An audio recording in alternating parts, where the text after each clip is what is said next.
இல்ல திமுகவுக்கு வந்து மக்கள் மத்தியில பெரிய செல்வாக்கு இல்லை. திமுக இதுவரை தொடர்ந்து 2 முறை வெற்றி பெற்றதும் கிடையாது, தனித்து இதில் சந்தித்து வெற்றி பெற்றதும் கிடையாது. ஓகேவா? ஆனா அப்படி இருந்தும் திமுக வந்து கூட்டணி நம்பி வெற்றி பெறாங்க அப்படின்னா அது எப்படி அவங்களால அதை இது வரைக்குமே 1967 அப்புறம் 13 சட்டமன்ற தேர்தல் நடந்திருக்குங்க. ஒரு முறை கூட வந்து அதிமுக வந்து மைனாரிட்டியா வந்ததில்லை.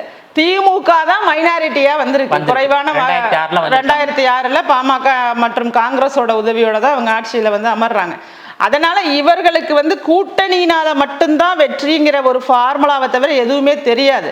ஆனா அதிமுகவிற்கு தனியாவே நின்று 40க்கு 40 அந்த அளவுக்கு ஆமா வெற்றி அப்படிங்கறத அவங்க வந்து அவங்க கட்சி உறுப்பினர்களையும் கட்சியையுமே நம்பி, அதாவது ஒவ்வொரு கட்சிக்கும் ஒரு ஃபார்முலான்னு ஒன்று இருக்கும், அடிப்படை சூத்திரம்னு ஒன்று இருக்குல்ல, அதன் அடிப்படையில் அதிமுக வந்து கூட்டணிகளை நம்பி மட்டுமே இருக்கிற கட்சியாக அது வடிவமைக்கப்படலை. அதை நான் பார்க்குறோம். நம்ம வரலாறை வச்சு தானே